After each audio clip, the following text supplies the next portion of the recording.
से पिताजी के गले लग जाता है। कुछ दिन बाद उस जंगल ट्रिप पर जाने का दिन आ जाता है। सब उस जंगल में पहुंचने के बाद ट्रैकिंग शुरू कर देते हैं। मैं सबको 4 ग्रुप में बांटूंगा, जिसमें एक लीडर भी होगा। वो सब एक साथ में रहेंगे और अपना काम करेंगे। सब अपने लीडर की बात मानेंगे, समझ गए ना? सब अपना बैग लेकर ट्रैकिंग शुरू करते हैं। अरे किसको लीडर बना दिया? इसको तो चाय के अलावा कुछ नहीं आता। सब हंसने लग जाते हैं। सूरी को बहुत बुरा लगता है। कुछ दूर चलने के बाद वो थक जाता है। चलो यहाँ रुक जाते हैं, थोड़ा खा पी भी लेते हैं। बाकी सभी मान जाते हैं और रुक जाते हैं। नहीं, हम नहीं रुक सकते। अगर हम रुके तो लेट हो जाएंगे और कुछ ही देर में अंधेरा भी होने वाला है। लो, लीडर बना दिया तो अब हम पे हुक्म चला रहा है। नहीं, हम नहीं चलेंगे। तुझे जाना हो तो जा। हम थोड़ा नाश्ता करने के बाद ही ट्रैकिंग शुरू करेंगे। तू जा। सूरी के मना करने के बाद भी वो वहीं रुकते हैं, लेकिन फिर भी सूरी उन्हें नहीं छोड़ता और उनके साथ वहीं रुक जाता है। कुछ ही देर में टीचर और बाकी के बच्चे आगे निकल जाते हैं और वो वहीं रह जाते हैं। थोड़ी देर आराम और नाश्ता करने के बाद वो अपनी ट्रैकिंग शुरू करते हैं, लेकिन जल्द ही सूरज डूब जाता है और अंधेरा हो जाता है। अरे ये तो अंधेरा हो गया, अब तो रास्ता भी समझ में नहीं आ रहा। बाकी बच्चे भी डरने लग जाते हैं। कुछ ही वक्त में ऐसा मोड़ आ जाता है जहाँ से रास्ता पता करना मुश्किल हो जाता है और उन्हें वहीं ठहरना पड़ता है। अब तो मुझे भी रास्ता नहीं पता। मेरे ख्याल से हमें आवाज लगानी चाहिए। तुरंत ही वो चारों टीचर और अपने क्लास के विद्यार्थियों को आवाज लगाते हैं, लेकिन बात नहीं बनती। हाँ, टीचर, टीचर, अरे कोई हमें सुन रहा है? हम खो गए हैं, कोई है? सब चिल्लाते हैं लेकिन कोई भी जवाब नहीं आता। लगता है हम बहुत पीछे रह गए हैं। हमें आगे का रास्ता नहीं पता, इसीलिए हमें यहीं रुक जाना चाहिए। हो सकता है अगर आगे गए तो रास्ता भटक जाए। नहीं, हमें कोशिश करनी चाहिए। क्या मालूम हम सही जगह पहुंच जाएं।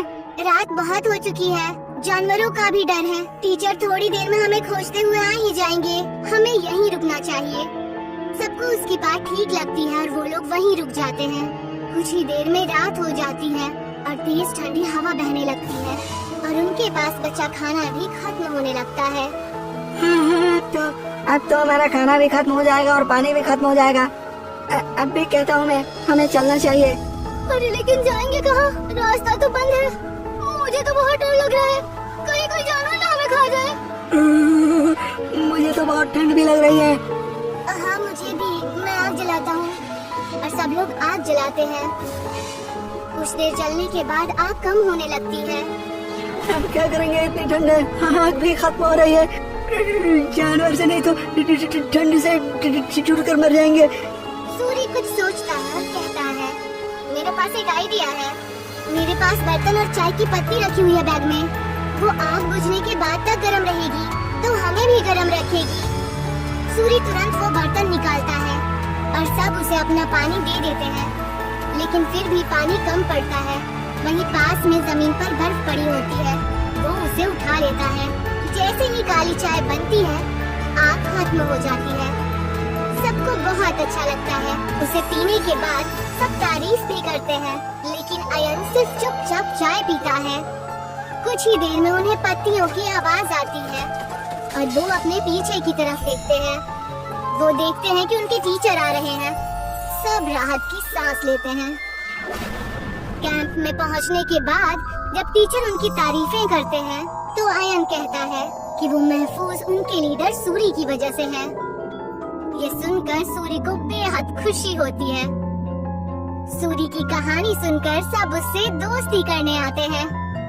अगर आज सूरी को चाय बनानी नहीं आती तो शायद सब उसके दोस्त नहीं बनते। आज पहली बार उसे चाय वाला होने पर खुशी हो रही थी।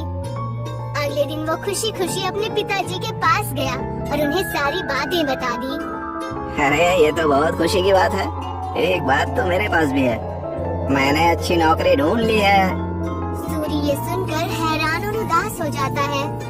नहीं पिताजी, आपको काम बदलने की कोई जरूरत नहीं है। आप जो भी काम करते हैं वो अच्छा ही होता है और कोई भी काम छोटा या बड़ा नहीं होता। ये मुझे अब समझ आ गया है। सूरी के पिता ये सुनकर खुश हो जाते हैं। और अगले दिन वो खुशी खुशी अपने दुकान में अपने अब्बू की मदद करने लगा। और जैसे ही वो स्कूल पहुंचा, तो सब उससे मिलकर उससे बातें करने लगे और उसके साथ खेलने लगे।